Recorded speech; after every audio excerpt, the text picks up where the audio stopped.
Hello and welcome to the Star Wars Jedi Fallen Order Spoilercast. I'm your host, Dan Video Games, and what we're going to do is talk about some of the more spoilery elements of the game, talk about the game overall, and also review it.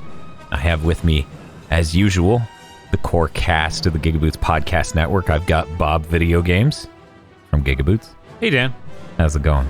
I don't have a witty Star Wars quote, so I'm just going to say that. Okay, that's okay. The spoiler casts are very casual. Hopefully the other two don't have witty things to say. That would really fuck things up for us. We also have Mr. Feel from Mr. Feel's Wild Ride. More like Jedi Fallen franchise. Do you think he can uncross his arms now, or is it just permanently crossed? He's become a Rantsona incarnate. I did cross my arms while saying that, yes. He's got a straight jacket on now. It's a raccoon shirt, thank you. I'm also wearing the raccoon shirt. He's got scratched into his head, "Why so Sidious?" Oh no, he's like that character from Death Stranding. And we also have KZ Excellent from kzexcellent.com. Now I'm just imagining Palpatine with damaged across. How are you? Outstanding. I'm glad you're outstanding, Casey. Fuck. But yeah, we've all played the game to completion. How many people played it past the credits, real quick, before we get into this? Bob, did you? Yeah, I went a little bit past the credits. Yeah? Tried to clear out another planet. Okay. Feel? No, I got most stuff that I could, like, before I went to the last area, and then I was like, that's enough. I'm satisfied. Okay, and KZ? I played for about 3-4 hours after I finished up the main game. Then I was satisfied with what I did. Because I missed an entire area. So I had to go clean that up. Yeah, that's fair. The credits started rolling. I hit the start button, skipped it, ejected the disc immediately, and brought it back to Redbox, where they told me I spent $37 renting it because I took so long. I was really busy. I The Last of Us to finish the game. Yes. Well, why wouldn't you take it back and just get it again later? Because every day I held on to hope that I wouldn't be buried under work. And I would get to play that. Who knows when he would have time? And what if he had a thing where he's like, shit, podcasts are rendering, I'm free. What do you mean I have to leave my house to go to that Redbox? So, I wish I had done this today. I was planning to, but I didn't. I'm going to trade that copy I have in. I wonder if it'll turn out that I spent less than $37 net. So here's the thing, right? I knew it was going to cost me $35 just so it would have been smarter for me to buy the game and trade it in. I was like, there's no way. There's no way it's going to prove that this was a good idea. It took way too long to beat this. So yeah, I think you have a chance of coming out better than me at $37. How much did you pay for it, Phil? Actually, I didn't pay. I used a bunch of credit I already had. There you go. So let's just say 60. So it's a free video game. Okay. That's how it works. You will come up a little bit short. If you've got Pro membership, you will get $25.30. Oh, I have Pro membership, so I win. God. You will have effectively paid $2 less than Dan did.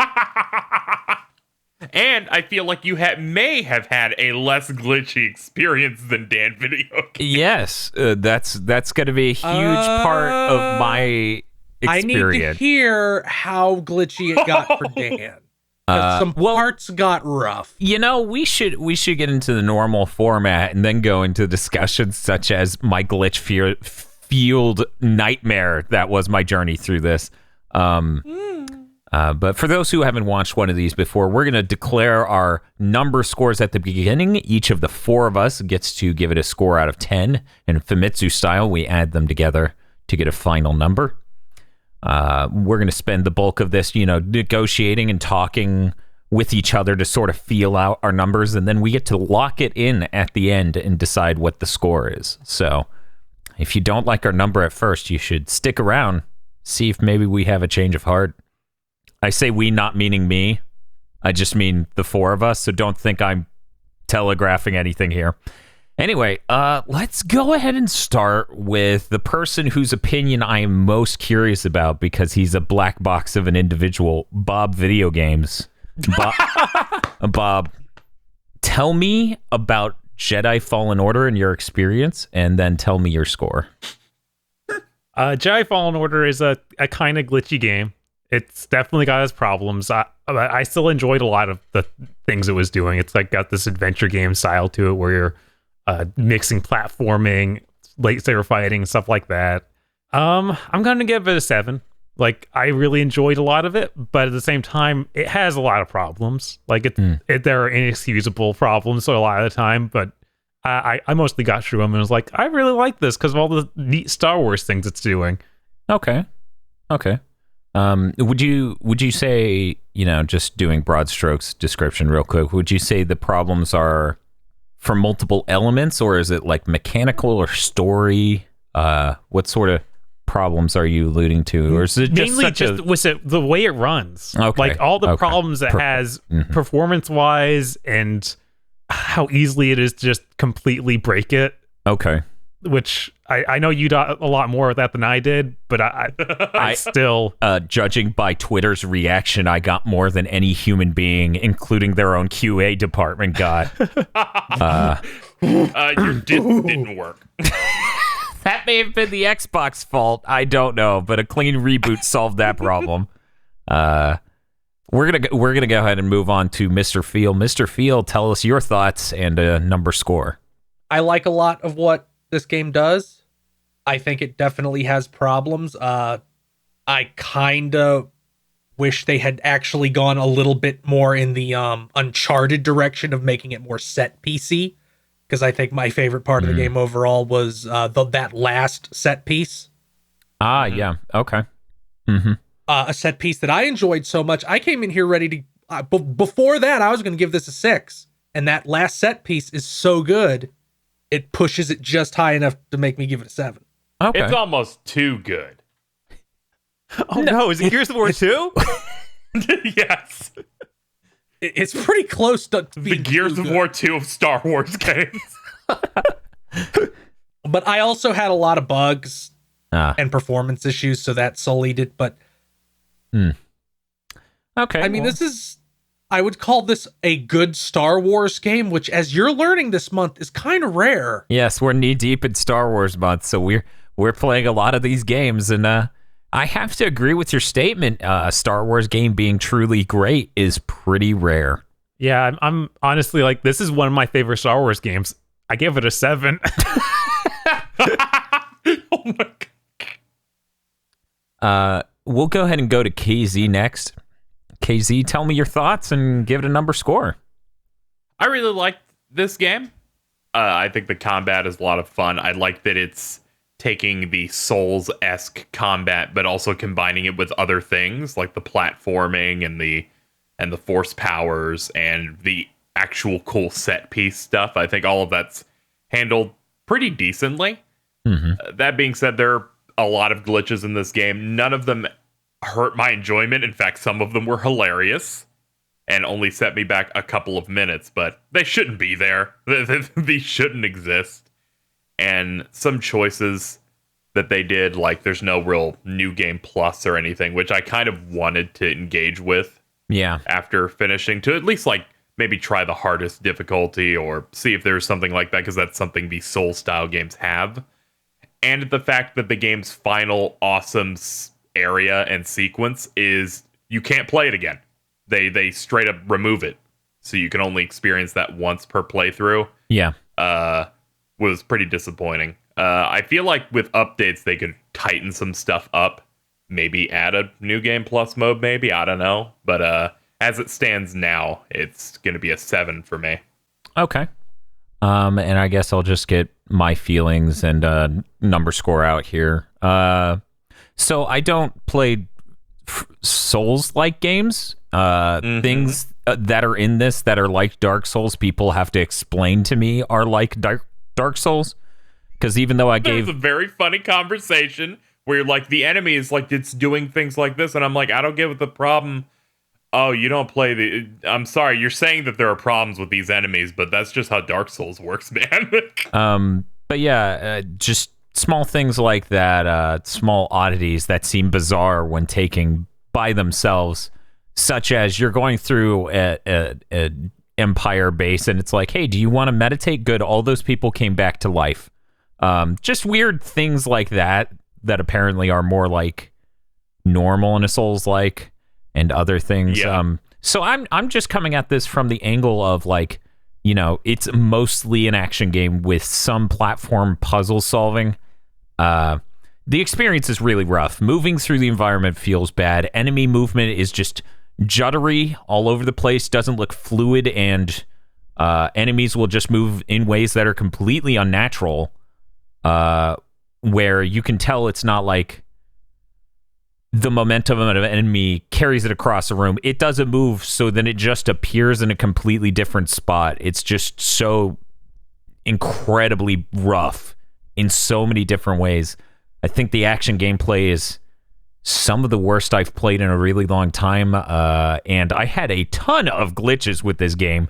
I honestly think the plot is rather serviceable. Like, it's fine. There are a couple of problems if you think too much, so maybe don't do that. And the audio design in this is actually really good. That said, performance is really bad when on an Xbox One X you can't lock 60 in performance mode, and the 4K stuff has visual problems that are kind of endemic to Unreal Engine 4. I'm giving it a 5. It honestly would have been a 4 if I didn't enjoy some of the nicer temple stuff where you're using your force powers to solve a problem. I found some of that interesting and enjoyable in its own right, and I actually did enjoy the story, a thing I wasn't sure whether or not I was gonna, get on board for. But yeah, I'm gonna give it a 5 out of 10. I would not recommend this. That's what that number means. Interesting spread of score so far. This means that it is now tied with Astral Chain, if this episode continues the way it does. Oh. And Pokemon beats it by 1 point. Well, that's Anyway. Also, I didn't know about the Dark Souls thing. That's making me. I had to cover my mouth so you didn't hear me giggling while you were talking. Oh yeah, what's? It's just about things. Dan just. Wow, this game, these enemies have all these problems. And Casey's just like, yeah, that's just how enemies are in a Souls game. Yeah, for like maybe 20% of his campaign toward the back half, we're just hanging out at like 4 a.m. for like 6 hours just vibing. And he was just, every 60 seconds, it was you saying, oh my God, what's happening? Or complaining about something in the combat. I'm like, dude, I can't help you here. The games have played like this for like a decade. It's so bizarre to me to like mimic your gameplay after that, but I guess it is a successful franchise. But it just, all the things I'm describing in KZ are really bizarre, like how enemies transition from one animation to another, how their hitboxes disappear, how you get hit when they shoot midair. Tons of things like this, just tons of rough hitboxes and weird, I'm in the middle of this so I don't take damage, weird things. And it's not even one way. It's not like, oh, I'm frustrated that I'm taking damage. Like, I will swing, like the enemy will swing through me sometimes. Like, they'll be right in front of me swinging, and I will take no damage because their lightsaber is going through my body. It's just a really, really rough experience, and to the point where Bob was wondering, because I'm the only one on here who played it on an Xbox One. Bob actively at times wondered if that version was rougher, and I have no idea, of course. There's like no, I didn't wonder, I just assumed. There's no like list out there. As it turns out, game publishers don't go, by the way, if you own this platform, you got the shit version. Yeah, we haven't been rolling out updates for you, sorry. Yeah, unless you're Stadia, which apparently they will just openly cop to. Yeah, you're getting a 3-month-old version, eat shit. Man, I was really excited when I bought my copy of Borderlands 3 for Stadia. Yeah, man, it's terrible. How are we going to do our 4-player Borderlands 3 now? Knowing that we're not getting the definitive Borderlands 3 experience that a PS4 player is getting. But yeah, I want to focus on some of the positive stuff with this. I thought the audio design was very good. I like that you can set, some games conflate whether or not you're using headphones with whether or not you want it to have a lot of dynamic range in the sound mix. What I really liked about this game is that it lets you choose, hey, do you have stereo headphones? Is it stereo speakers? Is it 5.1? Is it 7.1? You set all those, and then you additionally on top of that set your like dynamic range. Like, do you want something that's, hey, it's late at night and I need this to not get loud? Is it just the default, or is it like studio reference? Like, I really thought the sound design in this was surprisingly good considering how rough literally every other thing is. I'm wondering if that's going forward, like new tools in Unreal or something that's letting you do that. I assume because like like for a while, in a lot of ways, the Battlefield series was the front runner in the audio design, level with these things, and I'm really glad that other people are trying to improve their game, especially with certain things about next gen consoles that sound like they'll be even better for doing better audio. But I really enjoyed the sound design. I really liked the music, and now I'll segue from that to what I didn't really like was how seemingly every enemy in the game is terrified of passing through a doorway like they're a vampire that needs to be greeted into a home. I'm sorry to say, but that's Dark Souls. That's Dark Souls too. Fucking glorious. So Dark I showed Bob the ultimate moment of this, the pinnacle. Trilla was terrified of the doorway, and I fought her from the doorway. She couldn't reach me. Oh my god. The final boss of the game, I'm just cheesing while standing in a doorway, and then I'm like, oh, she hit me a few times. Let me go meditate, get all my health back. She doesn't respawn. She keeps her health.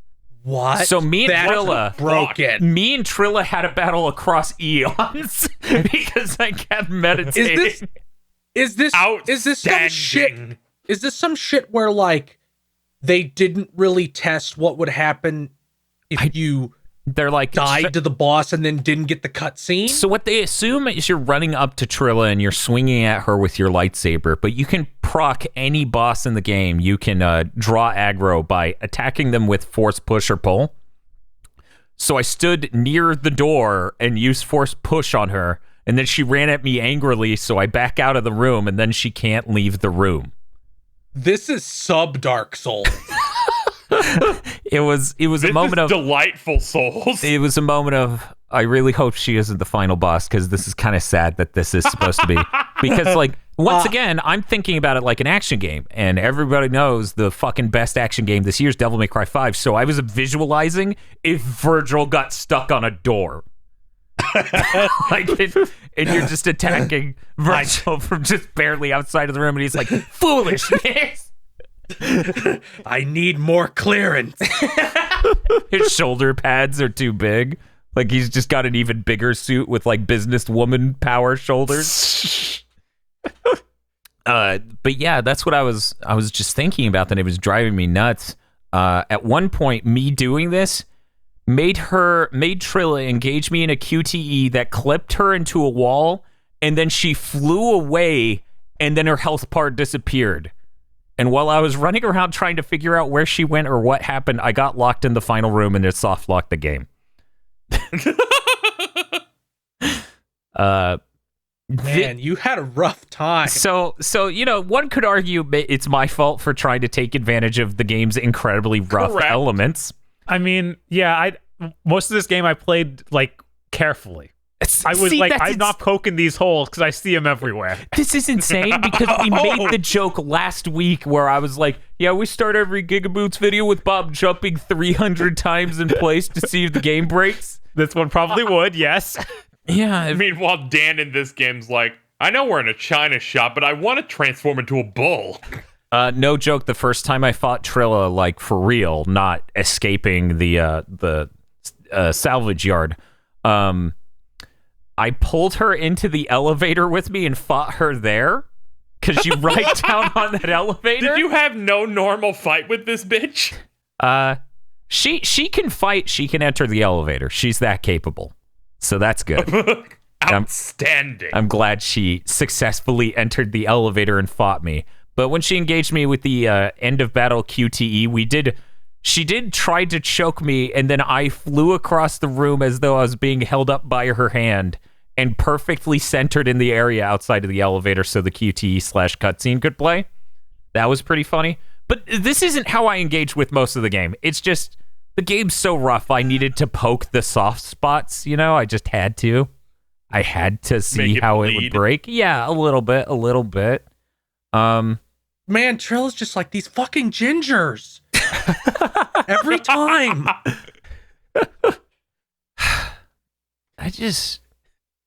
Somebody else talk about their experience with the game, because all I'm going to sit here and say is, okay, I'm going to hand it over after this. I swear to God.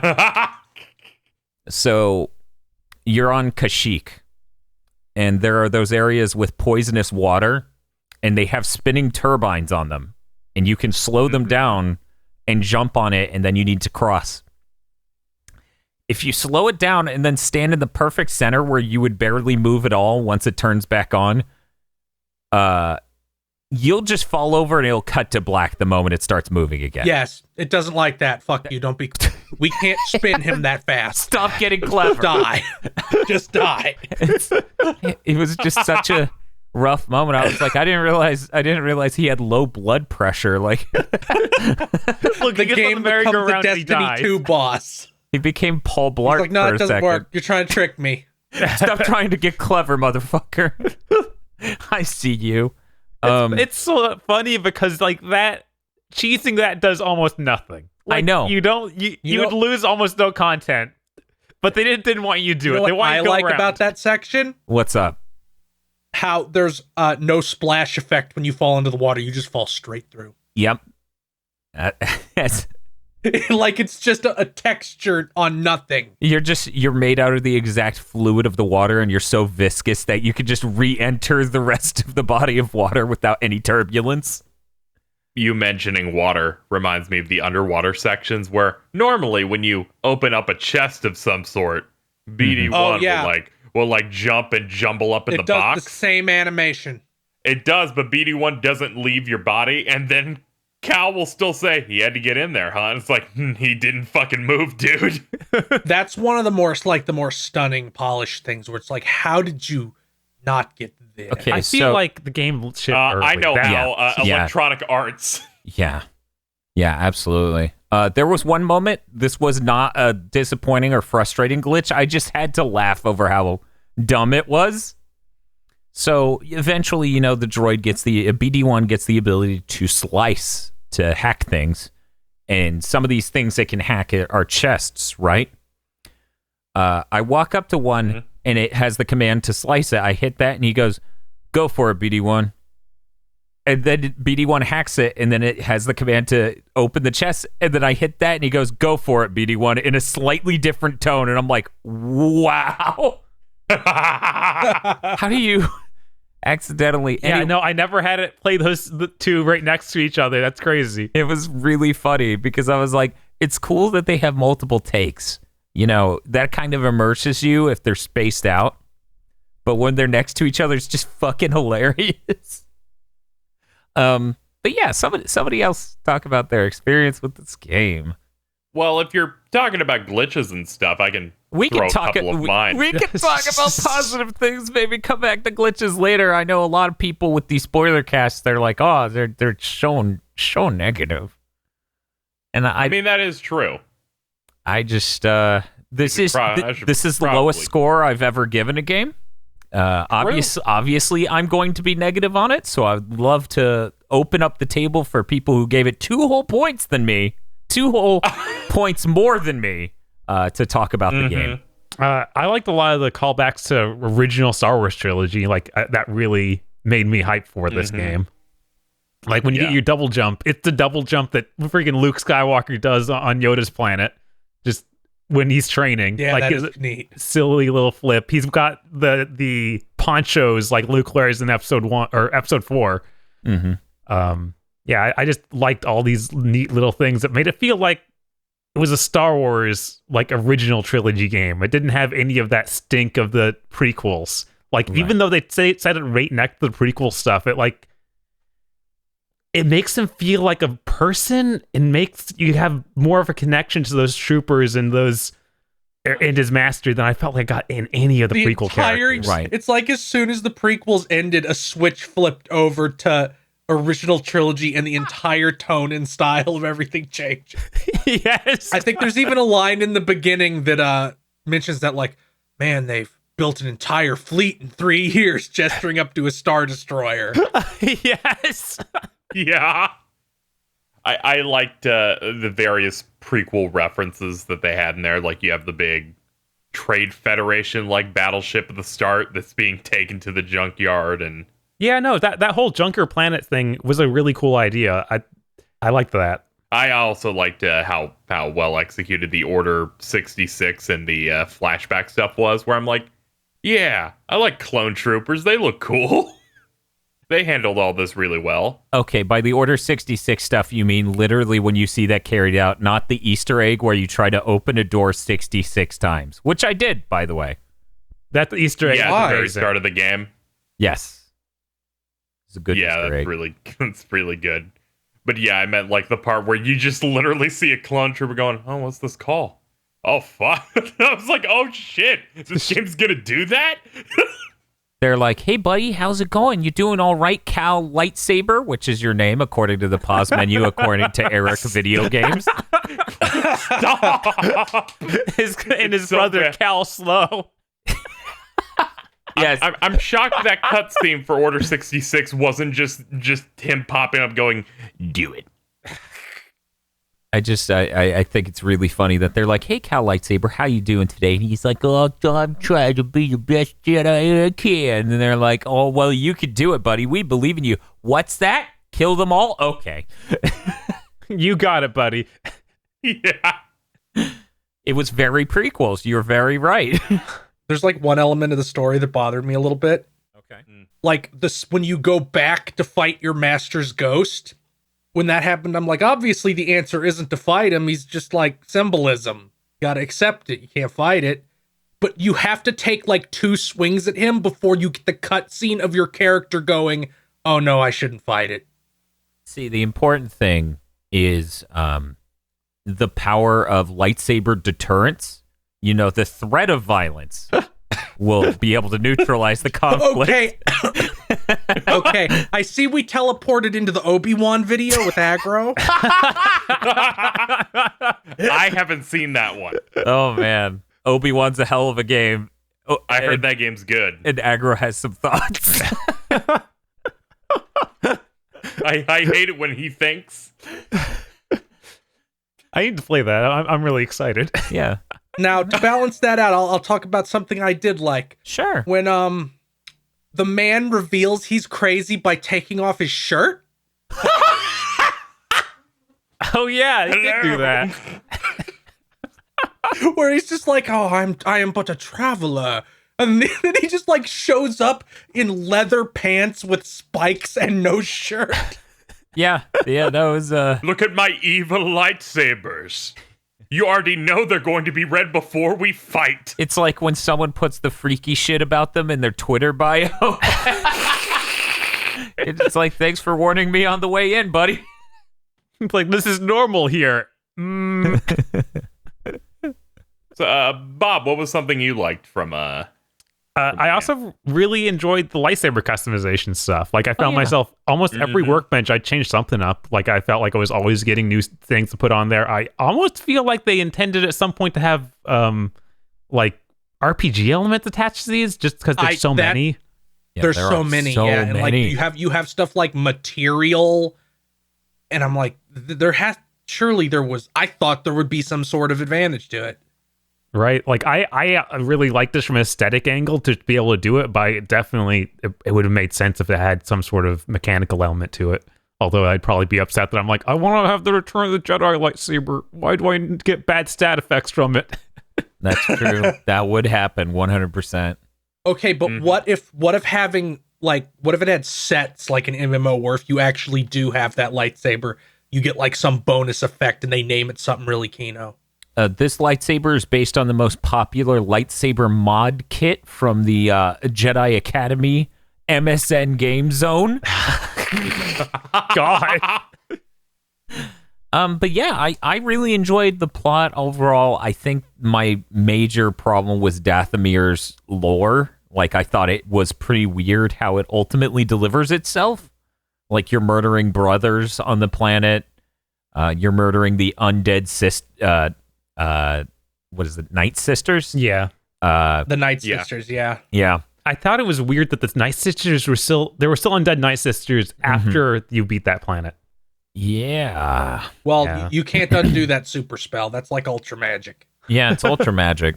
Just stuck Yeah, on. like when she made her eyes glow, but the glow was outside her eyeballs. It was cool. Oh, that's nothing. Fucking, I was looking at Trilla through a lightly tinted red window, and her eyes were glowing like she was a fucking laser pointer. Outstanding. Actually, no, that wasn't Trilla. It was Seer. Okay. I was like, Seer, How are did you do you that with okay? Trilla? And she's like, it's okay. Just go through the door, Cal. And I'm like, I don't think it's okay. I don't think I should trust you. Throw that bitch a Snickers. Just very big eyes. Yes. She does. It is true to life. She can see the Force. Yeah, that's one of those things where, like, when I see an actual person like that, it looks fine, but I don't think it translated well into the game. I think it translated pretty well, but I can understand, most of this game is you staring at her eyeballs. Right. So I can understand people being like, no, thank you. I think it was fine. What I was going to say about... Oh, fuck, I lost it. Bob, you go ahead. Sure. The one thing that bugged me about Dathomir is after you get the Night Sister, like, she joins your party, I feel like she should have had more time with your characters, because I think that's a neat arc of, like, taking her away from that and getting her in the outside world, and you only really get, like, one tiny planet after that, and you hardly get anything. Yeah, especially since they almost frame it like a love interest. Yeah, they do. Almost nothing. I was being generous. I was hoping that they weren't explicitly going for that. Oh, another thing that, going back to Bob saying he thought there would be RPG elements for a second, you give the pilot, whose name I forget, plants to grow in a little terrarium. Uh-huh. And that definitely feels like something that was going to be tied to RPG mechanics. Maybe. I don't know. That being a decoration for your ship where you see him grow throughout time also kind of works in its own way. Like, it's almost like the room of furniture in Harmony of Dissonance. Did anyone else get the the bog rat on your team? No. Yes. No. It's in that first planet you go to, that has like the Cordova like temple. Like in the early area off the ship, there's like a little thing you can like run down, and then he's in there. Yeah, he's like literally under your ship. I didn't get him till I went there at the end of the game, so I didn't get any cutscenes afterwards. But apparently, like I did a little bit of post game content, and they start getting more dialogue of like the guy or the pilot being like, "I think there's something living on my ship." So I'm interested to see where that goes. I got a line where it's like, "Something's eating our food. What's happened to our food?" Is the droid eating it? Yes, it's BD. It's BD1. He's going up to the fridge, just going. Go for a BD1. Go for a BD1. Whenever you go anywhere, you have to sit in the loading chair. Yeah. Okay, I need to talk about the loading chair now because of the glitch I got.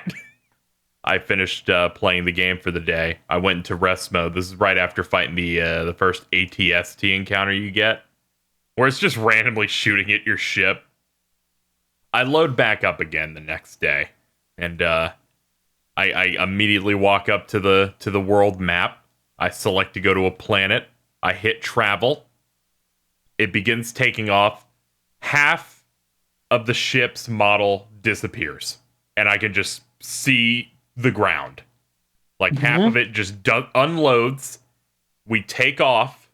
We go into light speed. My model's gone. It goes to a first-person view.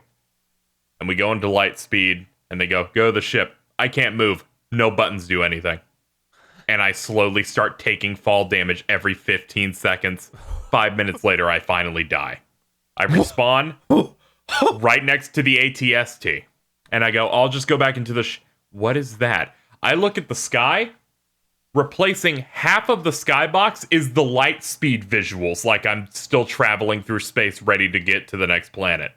I go inside the ship. No NPCs are there. Nothing is interactable. I restart the game. It's all working again. It's the funniest glitch of all time. I thought it was delightful. See, it was way funnier than mine. Mine, which I showed Bob.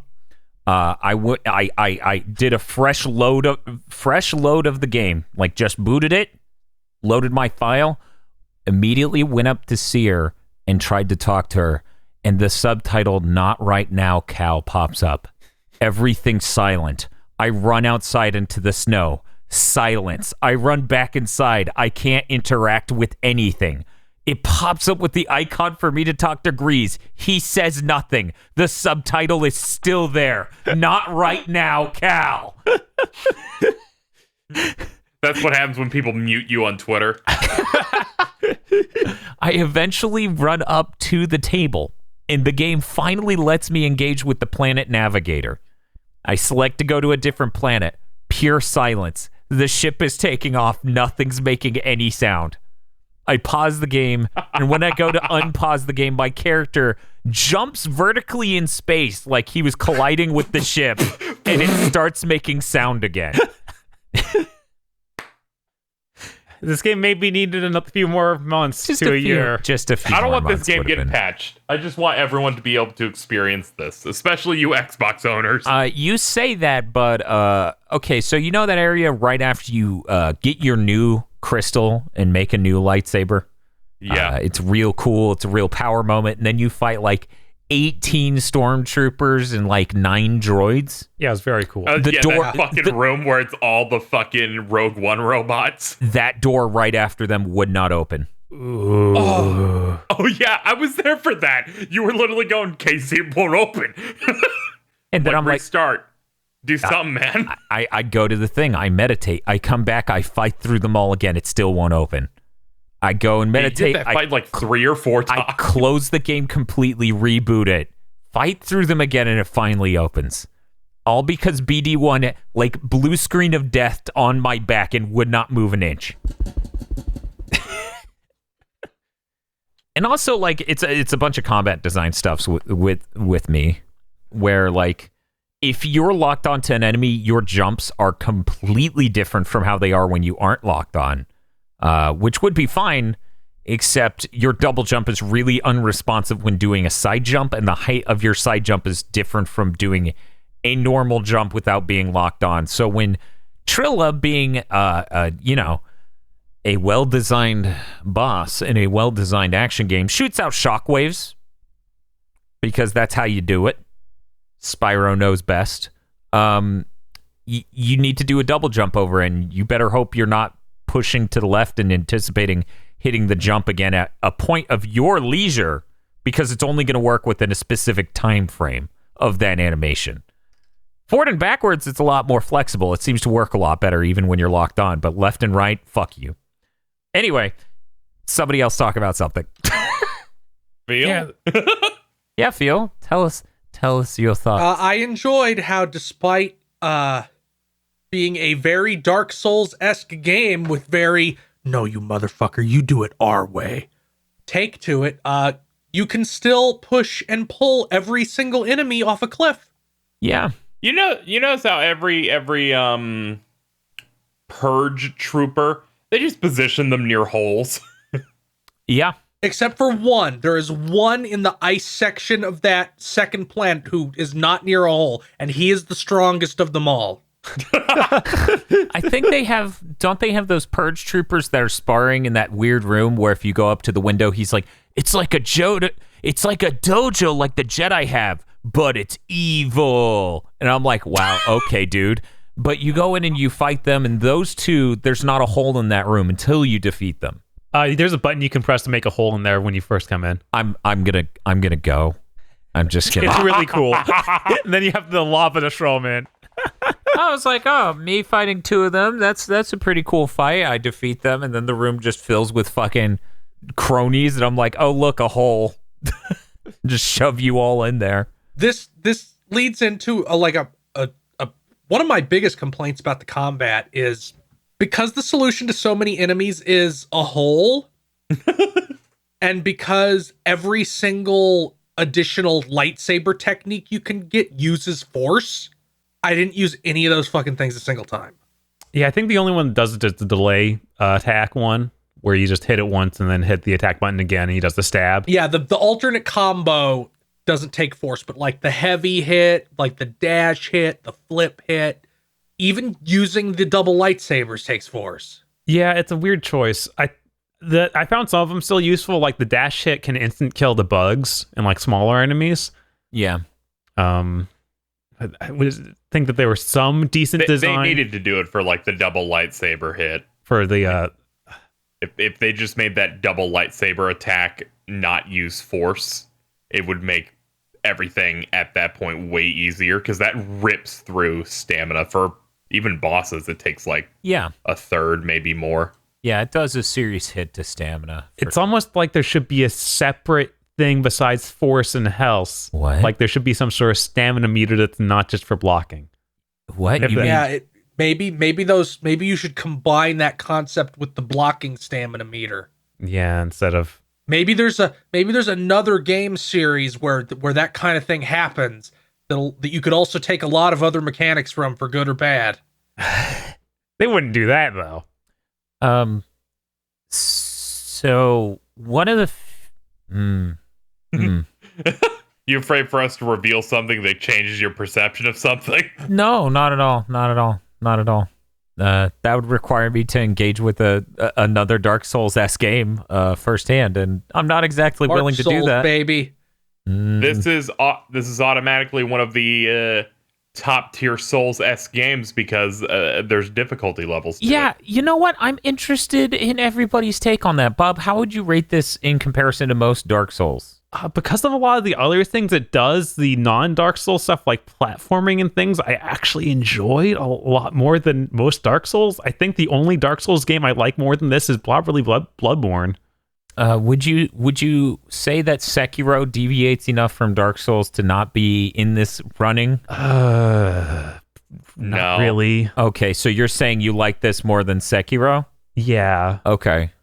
I think it's kind of weird how I feel like the one this most resembles is Sekiro, even though it obviously can't have cribbed from it. Yeah, they were made. It's funny because I bet they went, "Fuck! What do you mean they're doing what we're doing?" Right. What do you mean there's more mobility and everything is based around draining a boss's parry meter? Yeah. Fuck. Yeah, no, they must have been really upset. I thought that was really funny. Phil, you made a statement to me when you first started playing the game. You were playing, I think, before all of us, where you went, "I'm looking forward to the spoiler cast because I may just beat up on Sekiro the whole time." I definitely like this more than Sekiro. Okay, where would you put it in your ranking overall, though? This is hard. This is hard for me because those games inherently have more replay value to me because you can do an entirely different build, and this doesn't have that RPG element. Yeah. I definitely put Bloodborne above it. Okay. I definitely like Bloodborne more. I probably like Dark Souls 1 and 3 more also, so I think the only two it would beat is Demon Souls and Dark Souls 2. Okay, KZ, where would you? I'd say it'd be like my second favorite. Uh-huh. Either that or it's tied with Bloodborne in that spot. I think Dark Souls 3 is my favorite, just because I ended up playing Demon Souls before Dark Souls 1, and I went, these basically feel the same, except one is more interesting. So I could never get into Dark Souls 1 at all. Gotcha. Then I got to it way too late, so it just feels clunky and really bad. What if? Yeah, no, that was always the case. Yeah, but even more so. So it's, you play Dark Souls 3 and then you roll back to 1 and go, this jank feels more jank now. You're saying if I play Dark Souls 1, I may give it a 1? Is that what you're saying? I want I don't. us to sit. I want us to sit down on a Sunday. No. The Dark Souls 1 spoiler cast. No, I don't even No. want Dark Souls 1. I want to sit down and make him play Demon Souls. It's I janky want in him to play different the ways. oldest fucking Souls game. Because Demon Souls is honestly a more stable game than this. Oh, Things are a lot more repeatable. If things could be less stable than this, I would be surprised if they could ship. Right. Because, I fell through the floor in the middle of combat at one point. Yeah. Yeah, no, Yeah, that only happens in Dark Souls with a weird mod. Yeah, Souls games are more stable. Yeah, I think that this would go up a whole point in my book if it held a solid 60 and they got out all these glitches. I feel like if the core combos and stuff were more diverse, you had more interesting options that didn't involve the Force per se, and boss designs were better, I think I'd bring it up a point. I think that would bring it to 6 for God, me. I hate. But when I stopped I hate what the cheesing genre has done. Trilla, what do you mean? Because you're expanded combos and stuff with the lightsaber, and I go, well, weapons in Dark Souls have a very limited moveset given how they work. And then I was like, fuck! Yeah, no, that's the worst part of Dark Souls. Stockholm?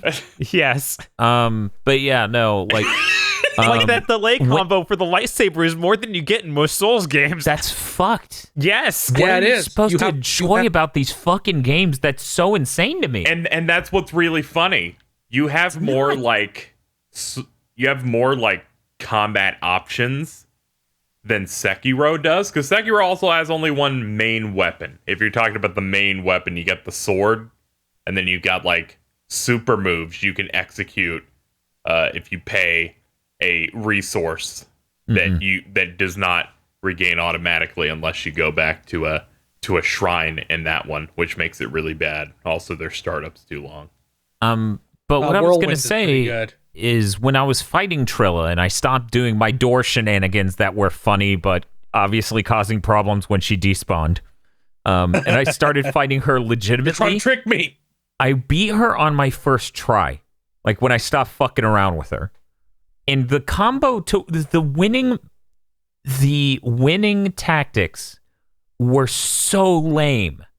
It was so unrewarding feeling of just parry these 2 attacks, parry the same attacks again, and then she does a thrust that leaves her open, do the 3-hit combo, back off, do it again.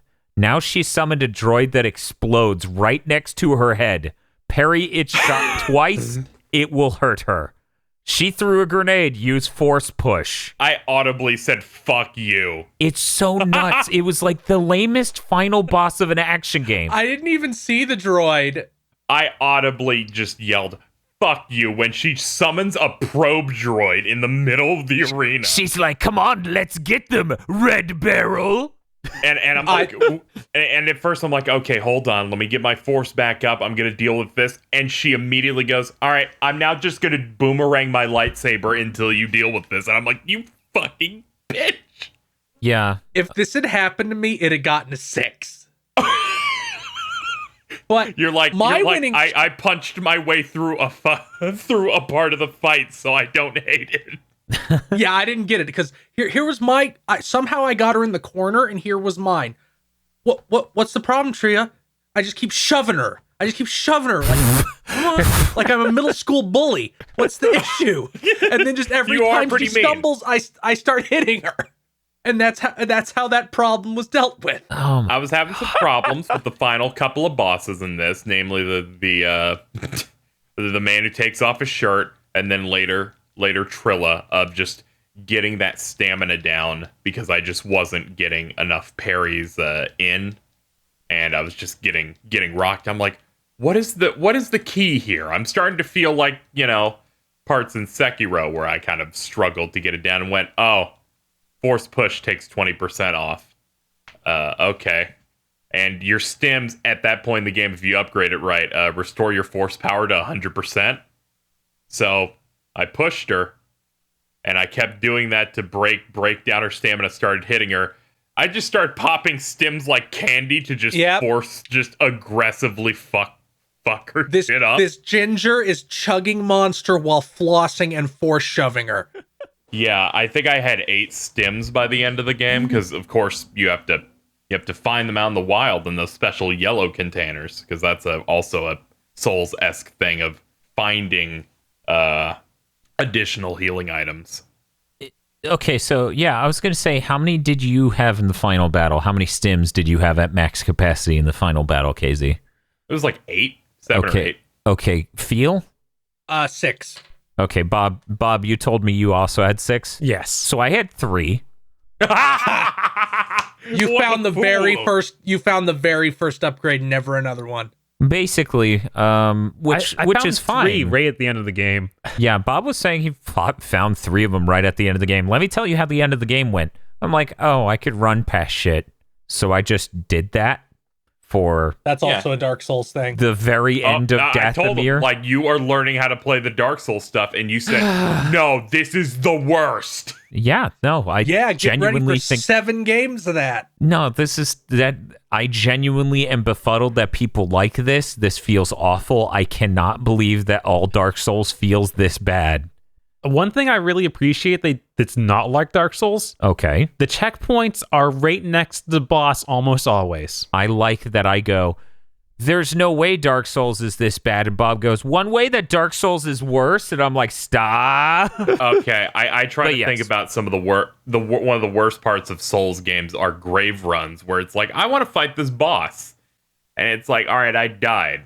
And I remember, like, there's the one in Dark Souls 3 where there's like, you go to a big castle, fight this big thing.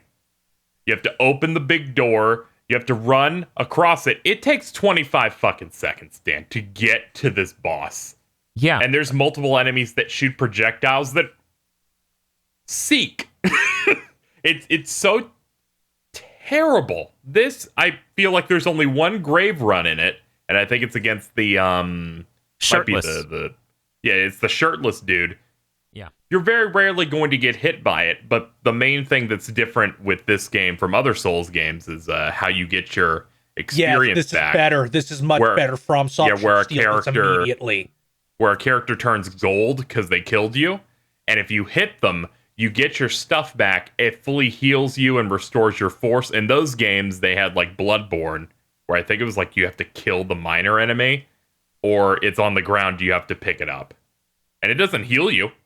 This ensures that even if your grave run gets fucked, just hit the enemy that killed you. You're back to business, or you're fighting like a mob of enemies, and maybe you save that one that killed you last time for the middle of the fight to refresh yourself. So overall, the tone from all 3 of you seems to be that this is better than most Souls games. It's trying to deliver a game that's fun. It's exactly in the middle for me. Look, it's hard. You're engaged, right? Exactly in the middle for me. Yeah, Souls games They also put a story in this game too. often feel like they are made intentionally bad. See, Bob, that's FromSoft. You pulling the wool over your eyes. They're like, we made this rough feeling as a statement. When if you look at every game they've ever made, you're like, or? Yeah, no, it's the best they can deliver, which is intentionally bad. They're really lucky that everybody just goes around basically saying, to like the Soul series, you need to develop Stockholm Syndrome, but nicer. Yeah. Don't get greedy. That's what most people Oh, say, yeah. thank you for reminding me, KZ. Oh, no. Dan, it doesn't matter that most Dark Souls weapons only have 1 or 2 attacks, because the way you fight a boss in Dark Souls is you circle strafe it in a giant wide circle until it does the one attack where it's safe to hit them once after it. So I've not played Souls games, but I've seen enough fucking Souls games boss fights to know what he said is fucking stunningly true. There are 2 ways to fight in a Souls game. You hold up a shield, and then you just hopefully that will help you as you circle strafe. You do the somewhat braver way of doing it, where you roll as you see they're doing the swing, because the iframes will give it to you. Make sure to level adaptability in Dark Souls 2. And that's how every fight goes. Then you hit like once or twice. Don't hit that 3rd time. You might get a little too greedy. And How dare you? Sekiro's slightly different. Because you're doing the sword parries in this.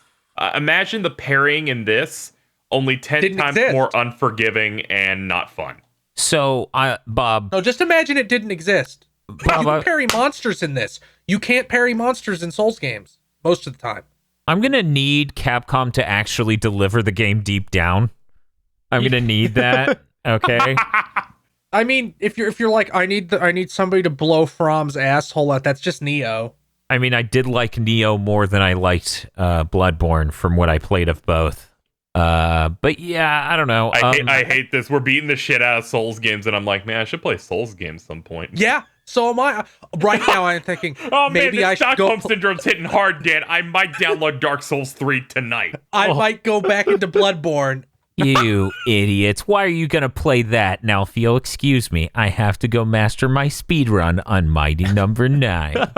I can't play Bloodborne anymore. The way the frame pacing and the frame rate just feels in that game hurts my eyes. Okay, so real quick, that makes a really good segue. Ooh. I wanted to give the game the best chance possible for this Trilla fight to feel really great. So I turned, yeah, of course. I turned the game into performance mode, which takes it from 4K 30 to 1080p 45-ish. Yeah. Call that the Square Enix approach. The part where Darth Vader crushes the room and starts throwing tiles at you is hand keyframe animated at 30. So while the game is running at 45, the tiles are flying at you at 30, and it looks so insanely bad. Oh, I didn't notice. I did play in performance mode the entire way. Because my thing is like, whatever, give me as many frames as possible. This is an action game. Yeah, I did too. tried to do that at first, but then I realized it just was, the game felt like shit, period, to me. See, I said to me, so now you can't come at me on Twitter because now it's an opinion, and you can't say my opinion's wrong, Twitter. Anyways. Everyone at Dan and say, I agree with you, Dan. You're cool. So I gave up on that and I put it back in 4K because hair is just not, it's rendered. If you don't have it in 4K, the hair just looks really bad at most zoom lengths. Like it's not rendering at a fidelity it needs to get that shader setup working. And his hair does look really nice. His hair looks fantastic. This is yet another example of, man, I don't think this game visually looks bad. This generation is ending and games still look really good. At the same time, though, it's running like dog shit and its animations are fucking the worst in the world. Like if it cuts... What? Oh, you haven't noticed that your guy almost looks like a marionette? If a cutscene ends and you push forward, Cal slides a solid 4 feet before he moves his feet. Like, yes. There are what moments. About it? There's moments in this game. You can ask Bob. I'm pretty sure I showed him it. Somebody talked to Cal while I was trying to run. He started crouching and squat running like he was a Devil May Cry 5 troll. Just something about the inverse kinematics or something with the fucking way your feet engage with the ground and they blend.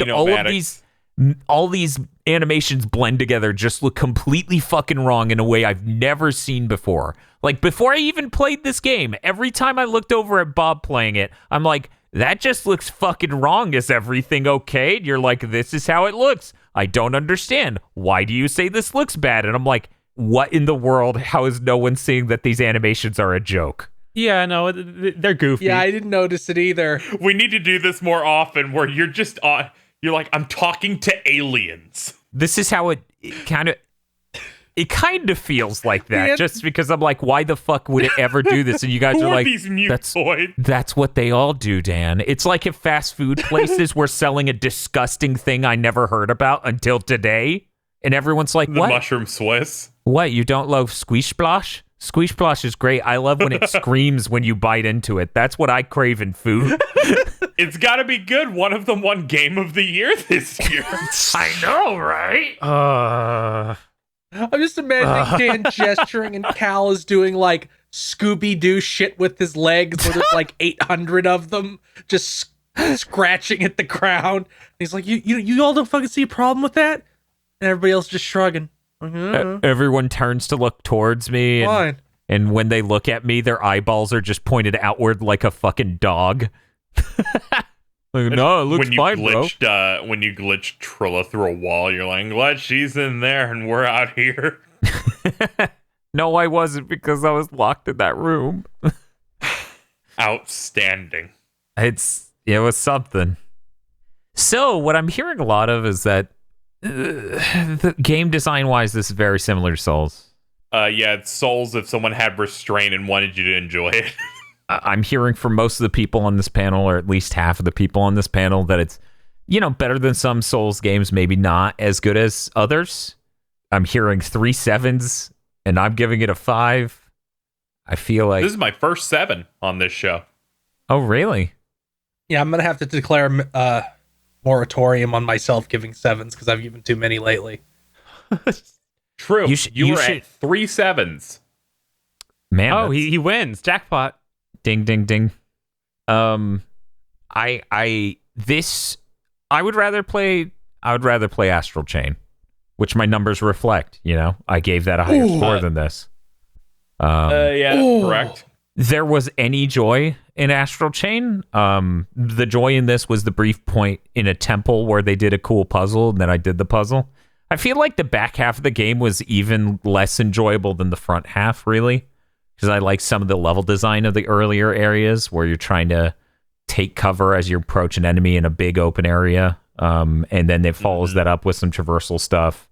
I think the high point of the game, like where it definitely just goes downhill from there for me, is when you're doing the boulder puzzle in that one temple where it's like, okay, you need to use this force power to open this pathway. This will hold this switch down, and then you launch that up there, and then you do this other thing. Yeah, I was hoping we'd see more of that. Like, that kind of made me feel like, oh man, I'm playing something like Soul Reaver, but it's good. See, I was thinking Tomb Raider, but it's good. So, like, we're both like, oh, what a delightful game where there are environmental puzzles and it's good. But then This is the one where Cal becomes the Jedi. Yeah. You're both just scrambling to pick up that joke. I'm politely waiting for the opportunity to strike. Well, yeah, you're a Souls player. You're waiting for the one time in the boss's pattern that you can attack it. You could say the equivalent of any time Field talks over me on a podcast is when I get grabbed in Dark Souls, where I dodged it, but the game said no, and I ended up in his hand anyway. That element of the game is also in there. That's okay. As I'm editing it, I feel like Cal standing on the middle of the spinning thing when I just black out. Cal just has hypoglycemia like Paul Blart. Yeah, exactly. I actually really like the sliding segments. What did people feel that has sliding segments? I thought it was funny that they kept happening, but I had no thoughts other than that. I Pretty much enjoyed it thoroughly every time. I was like, yeah. The first time I went, this is fucking dope. And then on the third time I went, yeah, this is the game industry. We got to use everything as much as we can. And I went, this is delightful every fucking time. I love it. How many times did you like how they made you fight the ATST, then made you fight the ATST again with more guys, but then made you fight 2 ATSTs? That was epic because you were coming back with your big lightsaber. Yeah, I was really impressed, especially the part where the second ATST just watched me kill the first and didn't do anything. Yeah, no, it really... It was like, do it, kill him. Fucking Palpatine's in that one. I started laughing my ass off after my highlights of the game was when you beat the first ATST and the pilot comes out with his little pistol and is like, fuck you, I have this. Yeah, no, I lost it when that happened. I was like, dude, what are you doing? And he shoots me once, and then he shoots me again. And I'm like, please don't make me kill you. And then I deflected a laser into his skull, and he fucking died. And I was like, God, what an idiot. Every piece of Stormtrooper dialogue in this is delightful. There's my favorite moment, which I feel like we should go with everyone's highlights. But my highlight was when I killed 7 motherfuckers. And the last melee Stormtrooper goes, I don't need anyone else to take you down. And I'm like, dude! Yes! Holy shit, how do you fit your balls in that suit? What's your favorite, Bob? Like, what's my some of your favorite choice? is when you're climbing up, I think it's Kashyyyk, you're like climbing up a cliff, you're hearing some guys talk, and one of them's like, yeah, the second Sixer asked me to join her squad, but I was so busy killing those rebel scum, I didn't even hear it. Oh yeah, no, Like, oh my god.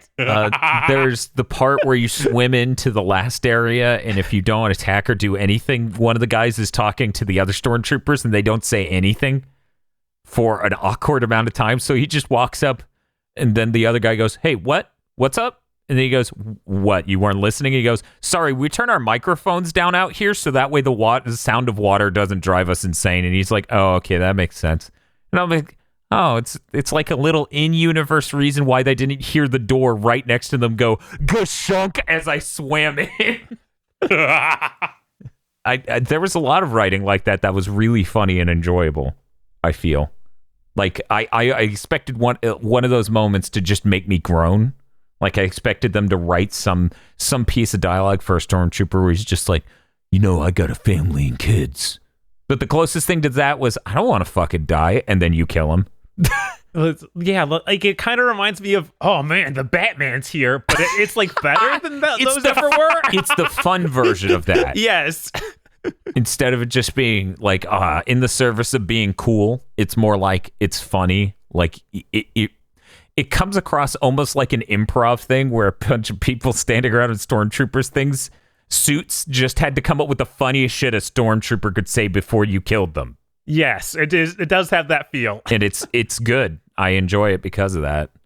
Yeah, that's another element. Like overall, I think the only stuff that got weird was Dathomir's lore. Like to me, just because she's like, I'll join you, even though you're killing the Brotherhood or whatever, and also these weird undead Night Sisters that I sticked on you, and they will continue to fight you. Like Dathomir's complicated. Dathomir is complicated, so I'm gonna give it a pass. Yeah, I'm assuming that the Night Brothers are like a separate cult that she really doesn't like. Well, yeah, they look like Darth Maul. No one likes them. That's fair. I forget what their deal is, but this is like from the Clone Wars cartoon. Dathomir and the Night Sisters are a big part of that. Hey, Bob, I've lost track of the amount of times this month that I'm like, yeah, or me or someone else in the Discord or the chat or whatever goes, yeah, but the prequels are terrible. And someone goes, but the Clone Wars cartoon. And it's like, that's not what... Yeah, that's not what we're talking about. They're not saying the entire setting. Right. We're just talking movies. about the films. Yeah. There's a part where Count Dooku is like, I need an apprentice. I'll go pick one up where Sidious got that Darth Maul. Did you see that one clip that's been going around on Twitter about how dumb episode 2 is? Yeah, that is incredibly like, oh man, fucking Palpatine wants to kill Padme, but he isn't going to do it, so he gets Count Dooku to do it, but he doesn't want to do it, so he gets Jango Fett, but he doesn't want to do it, so he gets a shapeshifter who gets a robot, and the robot doesn't want to do it. It sends some bugs. Yeah, no, it's insane. Which is why when people are like, "What, that movie's great," I'm just like, "Are you awake?" Now, I enjoy the part where they want Padme dead because she opposes the creation of an army. I thought we were segueing back to the fucking game. Nope, sorry. Never. We're you know what? It's Star Wars month. It's fair game. Go ahead.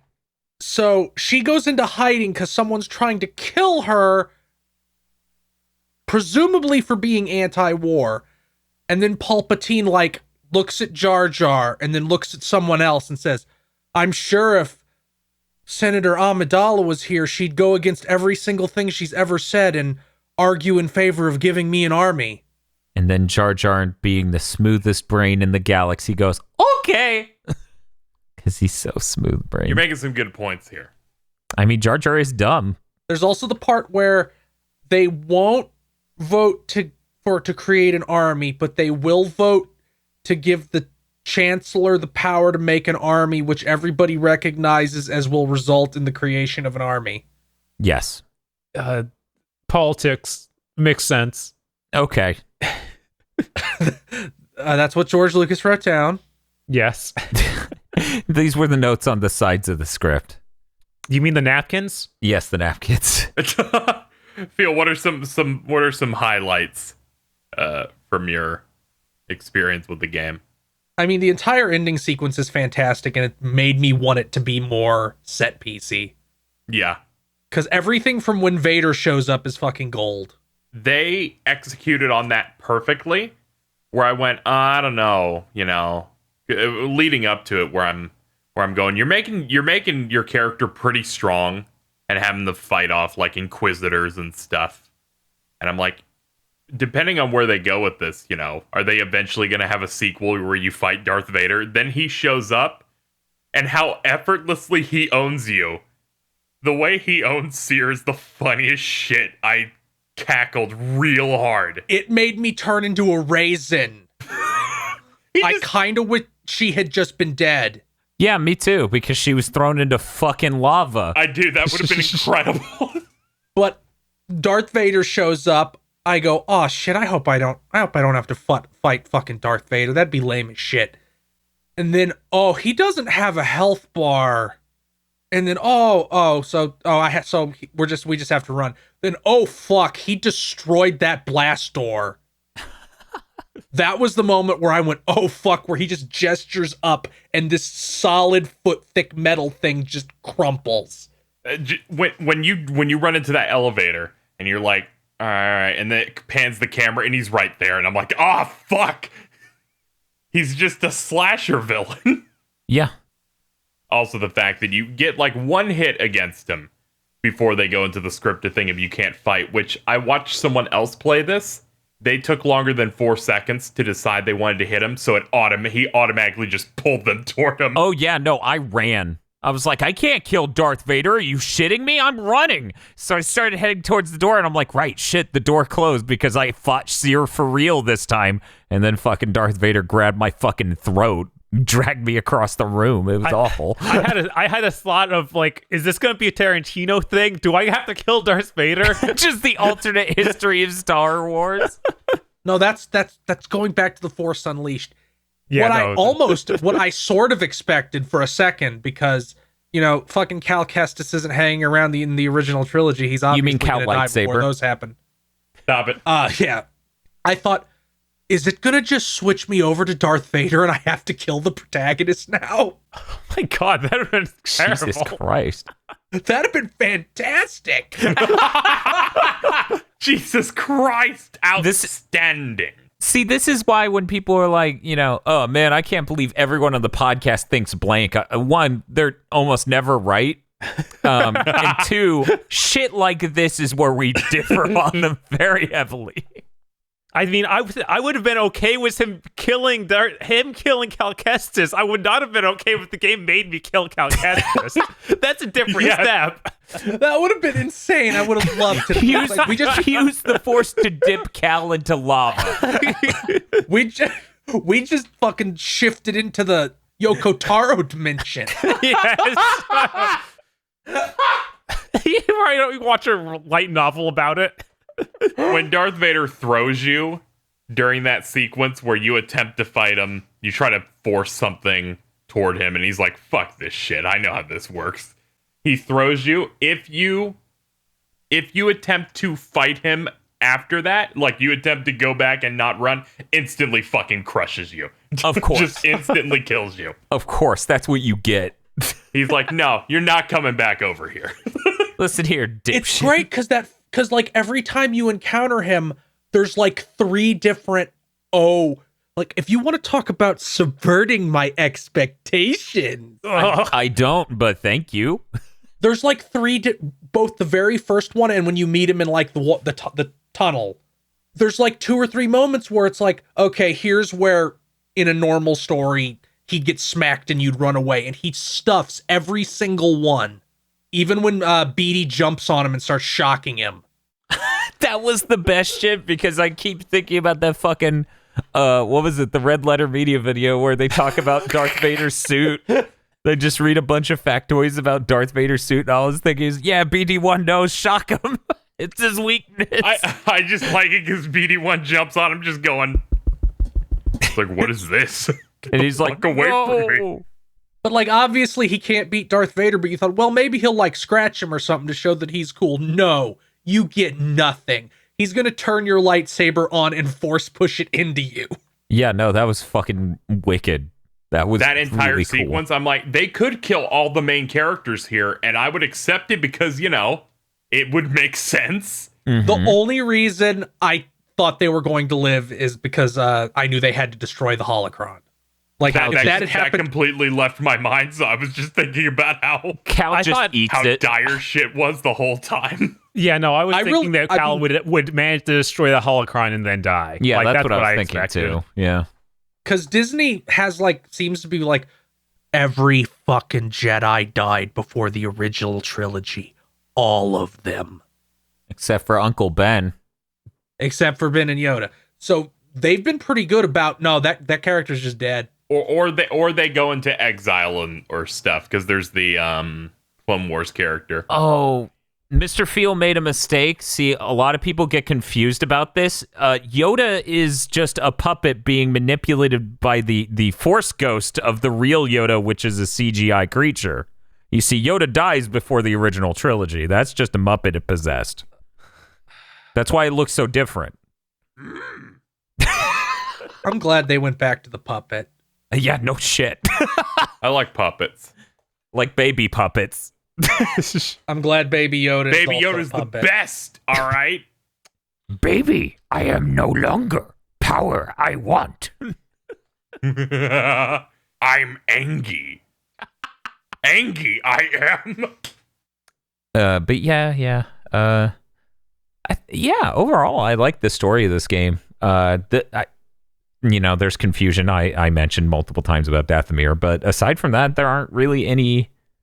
There are a couple of moments where I'm like, did I black out and miss some writing? For example, when you get rescued from the weird Coliseum, and Grease apologizes profusely, saying it was his fault. I am unsure how. Right. Oh, did you miss the line that he has? I'm He sure. said something about having debts. Yeah, but I he don't said he had understand- debts, but it doesn't. That doesn't. He told them I was on this planet. Is that really just it? Is that what I'm supposed to It go was with? some dialogue about how he has gambling problems and he loves doing that. And they're like, Yeah. he's like, hey, don't be doing this stuff. He's like, don't worry, I'm very responsible. Yeah, no, I heard that line. It just didn't make sense that a bounty hunter encountered me in the wild and then kidnapped me. And Grease is like, that was my fault. And I'm like, oh no, you told them I was on this planet? I guess that they were looking for him and somehow knew that you had connections to him so that they could use you to get to him. That's what I got from Okay. that, but it is Okay. it could be It's clearer. poorly conveyed. I also didn't like how that you could get a scripted loss to that assassin because I was owning the shit out of them. Oh yeah, I killed that guy. Yeah, It Bob. froze the game. Oh, I was getting owned super bad, so I was fully immersed. Bob. Yeah, how did your thing go, Bob, exactly? He despawned. I hit him so hard. So I was in his bubble. I guess this is this time I'm stuck now. I guess I live here now. Bob did the Force 1-inch punch and fucking murdered the guy. So I didn't like how every bounty hunter in the entire game, and there's an achievement for killing them all, Mm-hmm. is either that exact one or car robot guy. Yeah. Yeah, that was a missed opportunity. Having more of them would have been cool. They have variants for each of them where they have different weapons that they use against you, but it was disappointing that they're just two main archetypes. Also, their names are terrible, like Chungabungus and Yeah. whatever fucking Yeah. names they have for them. That's every Star Wars name. I didn't notice the different weapons because I just owned their shit too fast. Before we get too far away from it, there were some ground infantry units that had jetpacks, some of them like flamethrower, some use shields. What's up, Bob? You before we wanted get to- too far away from it, I want to talk about that Coliseum segment and Sure. how cool it was that they were just like, yeah, we're going to play our own original music. It's not going to be Star Wars-y at all. And I thought that Yes. track was really cool. They played at the beginning of the game too. I'm like, oh yeah, I really dig this weird grunge, junkyard rock or something. Yeah, I'm no, not sure what to call it. Weirdly enough, my headspace was expecting it to cut to a weirdly orchestrated music video as you entered the Coliseum. But then I'm like, wait, that doesn't make sense. That game's rough as hell. Why would they have this fully choreographed intro sequence to the Coliseum when instead you can walk in? But yeah, no, it was I also noted that. I think it's interesting that they make a Coliseum area just for that. I'm like, man, you surprised they didn't just let this be revisitable. Yeah, I Because, was you know, actually surprised at that too. think they keep using it so you could test your combat shops. It would have been hilarious if they had stormtroopers in there. Just we captured some. Yeah, no, there's lots of ways this game could have been expanded out and be way better. If that was Yes. more of an RPG thing of, oh yeah, you can go here and you can do these missions and you get cool rewards from it. So what you're saying is you don't want Dark Souls Star Wars. You want Destiny Star Wars. No. I want Uncharted Star Wars. I mean, yeah, me too. Too bad Amy Hennig was ejected into space. Yeah. They were like, no, be So gone. back to the story for a second. You know Sure. that your like friend at the very beginning who dies. Uh-huh. What was his plan? His plan was to monologue and make you have feelings. That was it. 'Cause at first, I thought he was going to find some way to trick them into thinking he was the Jedi, and then he just had no plan and died. Yeah, he was just doing a grandstand for almost no reason at that point. But I mean, he knew he was gonna die, so he's like, I'm just gonna tell him to fuck off. he was like, I'm going to give you the finger, and you're going to give me my phone call, and then they stab him. Which sister is the big one? The ninth? I don't know. I think that's I think the it's ninth. Yeah, that was Bitch the ninth. is so dumb. We're at the start of the game where you've revealed yourself as the Jedi, and then she grabs you like, I found him. Like, fuck off, you dumb bitch. It was weird. Like, that was a weird moment, totally. But it was fine. I didn't hate it. Yeah, I like a lot of the story stuff in this. I just think she's dumb in general, and I'm surprised that's the only other Inquisitor you fight aside from. Yeah, where they aside have from 2 and 9, I thought they were going to be a lot more of them. Yeah. Yeah, this is another thing that's like in the Rebels show. So there's like a whole group of them in the Rebels show. Did Trilla do the fucking flying thing? I feel like she did. Because if she doesn't, the reason her lightsaber looks so dumb is because they can like raise it above their head and it spins like a helicopter blade and they can fly with it. Oh, so those are in the Rebels show? Yep. Yeah. Because there's Inquisitors in that. Because it takes place between episode 3 and episode 4. That's weird. It's really funny. I'm surprised they didn't actually do that in some way. It's upsetting that we have the Inquisitors. These are canon now. Mara Jade nowhere to be seen. Yeah. She's basically was an Inquisitor. Yeah. Whatever. She's the next gen Inquisitor. She's above these guys. She could be like the first sister. It could be Raw. It could be. Maybe that's what Star Wars Jedi Fallen Order 2 is going to be about. Yeah, there's no way they're not doing a sequel. Unless this just sold terribly, which I don't think it did. She earned the title Big Sister. Yes! I think it's sold like 5 million so far, so Dan can be very upset. Oh, this game? That's what I think, yeah. I think they were like, it sold like 2 million less than Battlefield 2. Yeah. It probably cost less. Probably cost a lot less. Yeah. As it turns out, when you don't finish your game, you save some money. This is fucked up. I was like fairly confident this was going to be super polished because I had heard earlier this year that they had finished it in February and just had to sit on it until it was closer to the movie. Mm-hmm. Then I'm like, obviously that was a fucking lie. Maybe they just had that many problems that they still couldn't get it ironed out in 10 months. Anyway, any important topics of conversation or closing comments from anyone? There was something I wanted to bring up. Yeah, with sure. The biggest planet, the biggest planet, which was Zepho. Yeah.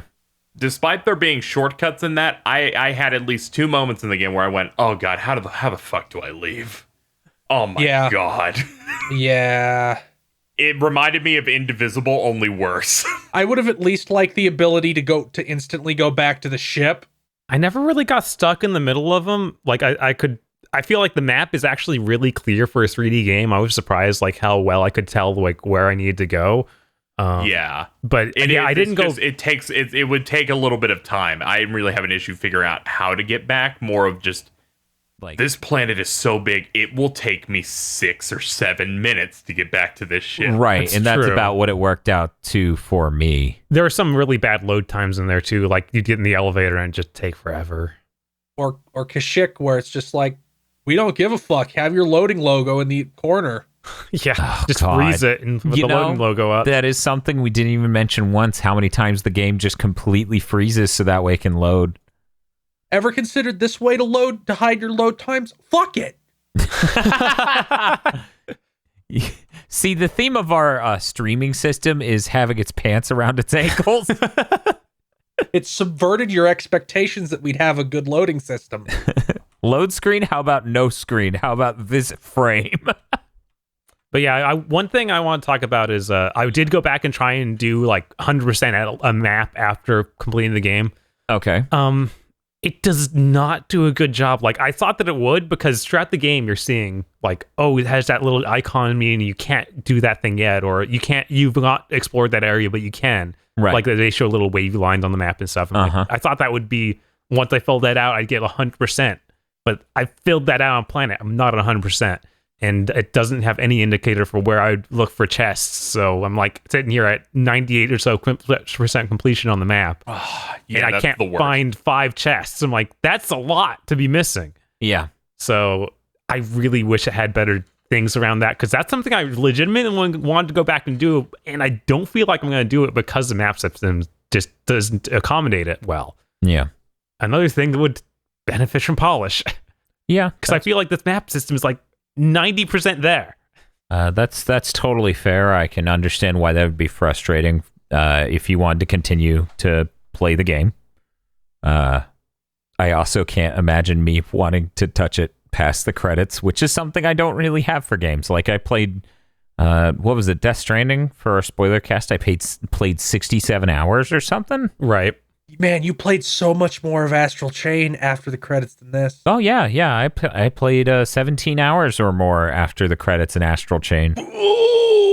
Yeah, man, I needed to know what high-level combat looked like in that game, and it was not impressive, but I still like it more than this. I hated the high-level combat in that so much. Like, this is super simplistic and kind of bad in a lot of ways, but that felt just dude, when a fucking character, when a character moves to a spot, they have to move through space to get there. When a character goes to do a move, you watch them do animation frames to get into that move. You don't have such a long build-up on your attacks that you can literally start swinging, and they're like, well, I'm now in the invincibility heavy attack. You literally cannot avoid the state. You just swung, and you swung at a time I decided was wrong. Got greedy. This game is just fucking worse. It just fucking is. I can't... Like, I get it. I get it that that's not a problem for a lot of people. I understand. And Astral Chain is still my most disappointing game of this year. Easily. I'm just laughing. I'm just losing it. Dan is like, okay, I get it. There's a genre where if you say that game is a genre, that your game is that genre, you just get to be bad, and that's part of the genre, and everyone expects it. I get that. I get it. This music genre is called fartcore, and the fact I could hear people shitting their pants into a microphone is intended. Dan, Souls games aren't fartcore. Yes, they are. I've never been more sure of something in my life. I guess we'll have to find out together. No! Elden Ring coming soon. Oh, stop! I guess we're doing March Souls. The Elden Ring spoiler cast. God! Sure. No, sure. Dan will kill us. Sure. Dan will just kill us in cold blood, because those games are 60+ hours. Now you get to see what the Souls style game is in open world. No, here's why I'm okay with it. Written by George R.R. Martin. You want to know why I'm okay with it? Because motherfuckers out there are like, man, Dan grades games really leniently. And I'm like, no, I just value how they feel over the fucking content. Which is why I gave Pokemon, a game that isn't fucking nearly as done as it should be content-wise, a higher score than this, because at the end of the day, fucking putting in your attacks feels good. Moving around is fine. The thing feels so much more functional than this, even if it is just a disappointing fucking Pokemon game that doesn't have a story that's fucking done. So yeah, I'm perfectly fine with reviewing. I already forgot the name. Elden Ring? Okay. Elden Ring. Yeah, I'm fine with reviewing that because I would love to show people the rest of my scale. Yeah, that's a Souls-esque experience that will be at least 60 hours. Well, I figure with the power of 8-core processor running at, 3 gigahertz or some shit with a fucking NVMe solid state drive, maybe we'll see the first FromSoft game that runs well. Oh no, Dan, that game's supposed to launch before next gen. Are you fucking serious? Yeah, it's probably going to be like March. We Dude, haven't even... We haven't even what are seen you the expecting? game. They announced it last year. Yeah, but we haven't even seen the fucking game. Yeah, and they keep acting like it's not on next gen, so we'll see. What the FromSoft fuck tends is to crank out a game really fast. August, man. I love Dan's current mode in life right now, which is getting mad at any video games coming out for the rest of this generation. Dude, no, this stop video games until fall of next year. This is different because we have so many games coming out for the first 6 months of next year. We have so much footage of those games that are coming out for the first 6 months of next year. And somehow, unbeknownst to me, Elden Ring is a fucking snake in the grass. Just like, I'm here too. You have no idea what shape I'll take when I attack you. Miyazaki's he pops out of your fucking cupboard going, guess you got a little greedy, Dan. And when you dodge roll, it will be me. Miyazaki just pops out with a knife. He just says, eternal life leads to stagnation, and just stabs you. Oh, God, fucking... Oh man, it's deep. That's the moral of every single Souls game. And the fact I know that without playing one says so much. It's so also deep. the theme of Code Geass. It's very raw. It is. God, I was thinking earlier today of like, I think I hate Death Note for making Code Geass. Okay, We talked about both we of need them to are end 9 out this of 10 podcast. series. We need to end this podcast. Okay. I have Because you guys will be I have like, a fault. has I something. swear to God, if we keep talking, you guys will wish another FromSoft game into the first quarter of next year. So we need to keep moving and keep our heads down. Is there anything else you guys want to talk about before Okay, we lock so I this have a in? thing I noticed. I don't know. I want to know if anybody else did this, and 2 are votes on whether it was intentional to be cool or a bug.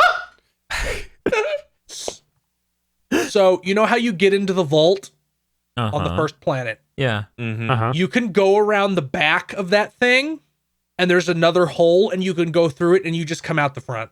What? That's a glitch. Well, that seems And I was crazy. like, oh, it's cool how it only leads there if you come at it from this side. Do you think that's intentional? Oh, and to no. be cool, or do you think it's a No. bug? What I you're don't- describing just sounds like the world's worst scripted sequence that doesn't work from more than one Well, you see, direction. in Souls games, Dan, this is very reminiscent to them. I swear to God. I don't know if there's a special animation for him calling in that hole and then it just doesn't lead true. that could well be intentional. Like, oh, it's like a forced cave. So based on Field's description, you don't know. I'm being pessimistic based on Field's description. KZ, This door is locked from the other side. yeah, Star Wars Jedi wrong side of door is a really great experience. See, it's a mystery. You're trying to solve how to get to the other side of every door in the fucking universe. Oh, one other thing. Did anybody else get fucking stuck for a second in the AT-AT walker? I got stuck No. for a second everywhere, so... Because I was like, where the fuck do I go? I killed those two guys. Where do when I you're go? inside, yes, yeah, that happened to me, where they expect you to go, like squeeze through a couple of things on the Squeeze side. through a gap that, there's no signs that you should be squeezing through it. Yeah, but then it was Kino because you get on one of the speeders from Return of the Jedi, and then you get right back off, and it's sad. Now Oh, Dan you're mentioned wrong talking- side of door, Yeah. and it reminded me of the worst Souls thing I think ever, which is in Bloodborne, in which there's a building in there, Dan, and you go all the way to the end, and there's a door, like on the side. You open it, it's like, doesn't open. And you're like, what the fuck is that? You play the entire game, and you're like, this clearly has got to be a shortcut that connects these areas, and you never get it. It's like, what if it's DLC? That door never opens, and it has never opened. Yeah. I think that It's a door that shouldn't exist. I think that even people in the who looked at the way the maps are structured figured out, oh, this is where it connects. This should connect. It just doesn't. They found a connect. They just forgot to fucking unlock the door. Now I'm lucky. We're reviewing Jedi Fallen Order, not anything FromSoft made, because I might just be so mad. Just wait till March. Oh, No, stop March making Souls. that joke. Stop making that joke. Casey, It will incriminate Casey, you in my suicide. Casey, I'm all for Dan having to play every single Souls game. I'm not. It's not happening in March. Yeah, there's way Yeah, too I much know. happening. One, I know it's not happening in March. Two, I just want to make him go through Demon Souls because that's the funny one. Well, that'll probably get a remaster soon, so he won't have a good excuse to get away. Yeah. You can hit the ghost trap and he can scream as he's rolled in. Is there anything you guys wanted to talk about, or should we just move on to closing statements and locking in scores? I'm good to lock in. Yeah, I'm good for that closing statement stuff. Sure, sounds great. I'll go ahead and lock it in. This game feels so rough. I was wishing it was a shooter. It literally is one of the worst feeling action games I've ever fucking played. If this is what most Souls games feel like, I have no idea what brain spiders most of you have. Man, your life is rough. It became the default action genre now. It's nuts. It's totally nuts. I respect the original God of War more as an action game. I experienced a message saying From Software should make all Kingdom Hearts games going forward because they could handle the combat and storyline better. Oh. Now, Souls games don't even have story in them. for people who don't have a lot of experience with the channel, maybe this is your first video. I came to the Kingdom Hearts series for the first time a year ago, so I'm not what you would call a crazed Kingdom Hearts fanboy. KZ, that might be one of the worst things to ever happen to the game industry, if that occurred. Yeah, no, that would be insane. I've heard a lot of things where people are just like, I hope Platinum should make Kingdom Hearts because they make the good action thing. And I've heard that a lot. From Software makes me want to vomit blood. Next thing you know, Sora's just going to play like a character in an Arkham game. I just really wish that the people who made Out of This World and Flashback made the next Mega Man game. Yeah, that makes sense. Uh-huh. What KZ just said made me realize From should make blank is the new Platinum should make blank. I can't keep talking about this. So I'm going to lock in my score at a 5. It probably would have been a 4 between all of the problems and the just low quality jank-ass feel of the whole thing. All the animation popping and shit. That's just nuts. To the point where an enemy leaps at me, they follow a relatively smooth arc towards me, and then they just start popping into previous spots in that arc, and then they start popping to the side and left as I stare at them and wonder, is this game done? Am I playing a beta? It would have been a 4, but I really did enjoy exploring some, temples. And I think if there was more of that in this game, I would have given it a higher score. I feel like having more in this game to enjoy rather than just the combat would be helpful. And yeah, I think the thing Phil said of he wants an Uncharted, Star Wars Uncharted, it's also very valid. I think this would have worked well as a very cinematic experience with a lot of set pieces. But that's not what this is, and it doesn't have a whole lot to embellish on top of the jank-ass feel. I'm confident in the 5 I'm giving it, and I'm locking that in. KZ, can I get you next? Yeah, I really, really enjoyed this. I just wish they had a little bit more to do in that. I would have loved to redo that final sequence more than once. Would have loved that arena thing to be a revisitable thing. New Game Plus would be great. I wonder what they're going to do in terms of updates for this game, because I do wonder, because that could raise it up in the score in my mind. But I'm going to lock in my 7, because I had a great time with this, and I hope they're allowed to finish their game and then QA it next time. That would be delightful. We'll go to Feel next, Mr. Feel. I still like this game. I think I like parts of it, like the ending sequence. I like some aspects of the combat. I like some of the story stuff and the flashbacks and how it's dealt with. I don't think Star Wars should be a Dark Souls game, probably. I think they should probably move away from that in the sequel. Yeah, no, if they cut out all those Dark Souls mechanics, like respawning enemies and stuff, it would just help it. I would frankly rather have I'm gonna keep saying it, like melee focused Uncharted. Also, I would maybe like a story that didn't a Star Wars story where I wasn't almost entirely in ancient ruins.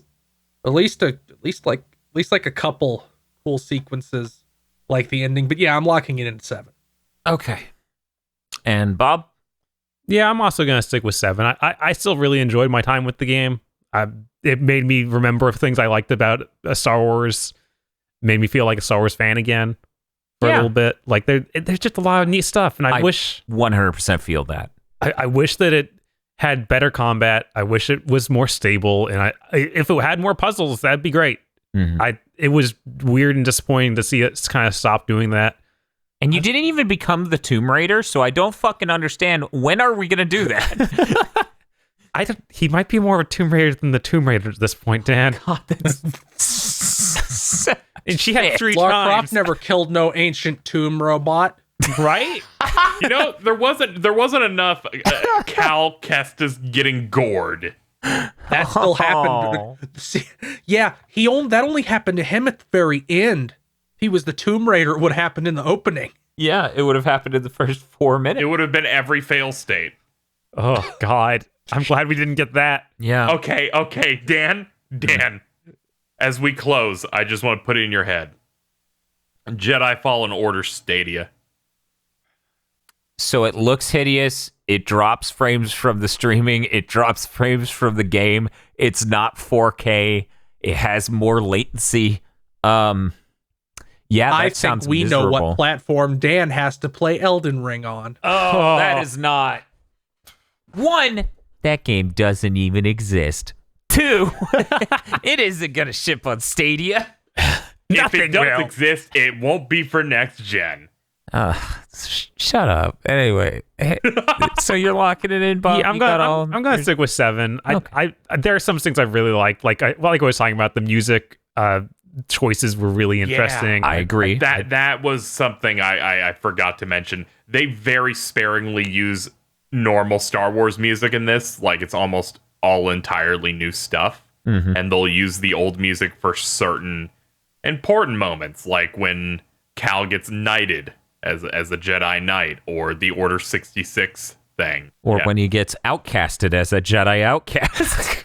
I'd stop. Or he gets academized as a Jedi. You know, it's one of those moments where I'm like, hold on, Dan's got a really good thing here. Oh, no. Never mind. Nope, that's just fart core coming right through these mics. Oh, man. But yeah, I'd love to see got a little greedy trying to praise the music. I'd love to see what they do in the sequel. Yeah, I want to see them expand on this. I want to see RPG mechanics put in a more natural way. Yeah. And probably a reduction in the Dark Souls-y stuff. Yes. All of that. I'm for all of that, and I'm glad they will probably... It seems like they're making a sequel. You know, they're hiring up. I watched the interview that the director did with IGN. Stig Asmussen. Oh yeah, I started to watch that. I wanted to finish that. There were some things of him. He's like, I went into Lucasfilm. I was the only one of our team there, and I had to pitch this game. And then he goes, we wanted to do lightsaber combat, and the Lucasfilm, it looked like their eyes were gonna pop out. And they're like, wouldn't you like to make a game with blaster gameplay? What the fuck is wrong with Disney? And then they said, and they're like, Jedi's like, he's like, I learned how sacred this stuff was because of how immediately not only he's like, well, we've bred a team here that is particularly melee combat. You won't like the blaster game we'll end up making. And they said, okay, well, you can't call them Jedi. Can you call them Force users? They weren't going to let him call them Jedi in this game. Because of Lucasfilm is very crazy, and he's like, we had to earn it. And once we showed more of the game, and they ended up liking it, they finally let him. It's Jedi Fallen Order, and there's good, interesting stuff from that interview with Stig, who was the director of God of War 3. Yeah, who's the director of this. Disney. Yeah, but what are you doing? They replaced. Why couldn't they have? Why couldn't they be this fucking protective about the movies? Right? They're like, we really want you to have a plan with this game. They replaced fucking LucasArts. It used to be like an IP orgy coliseum, and now it's just the most insanely fucking conservative bullshit ever. Can you make us another blaster game? What is wrong with your head? There should be a Star Wars game releasing every quarter regardless of quality. No one wanted to play that Jango Fett game.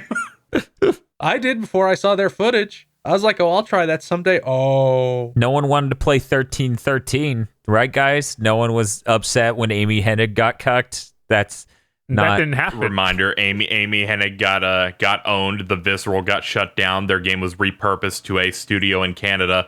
The beginning of this year, they canceled that game that was going to use the assets from her game. See, the reason they do this is, one, the studio that she was heading up was in one of the most expensive cities in America. They needed to shut it down because just paying the employees was drastically more expensive than any other place. So they start up the studio in Canada to do some of the development for that reason. Then when they go to shut down that studio, they go, well, we can make it look better to our investors if we convince them that we're going to use these models and shit for a multiplayer game that is a games as a service. Just tell them we're doing that, shift it over to the Canadian studio, and then just quietly shut it down later. See, it's all fine because they shut that game down because they said that there's no benefit to putting out a single player only, no microtransaction riddled Star Wars game that's focused on narrative and set pieces. It's a good thing nobody looks like a giant hypocrite right now. It's a good thing. Yeah, no interest in that. You know what's really depressing? Like, crushingly depressing? George Lucas sold out to Disney because he's like, they'll protect my creation. They'll treat it right. I think he was just tired of getting yelled at for prequels and other shit. I think he was like, 1 billion? Sure.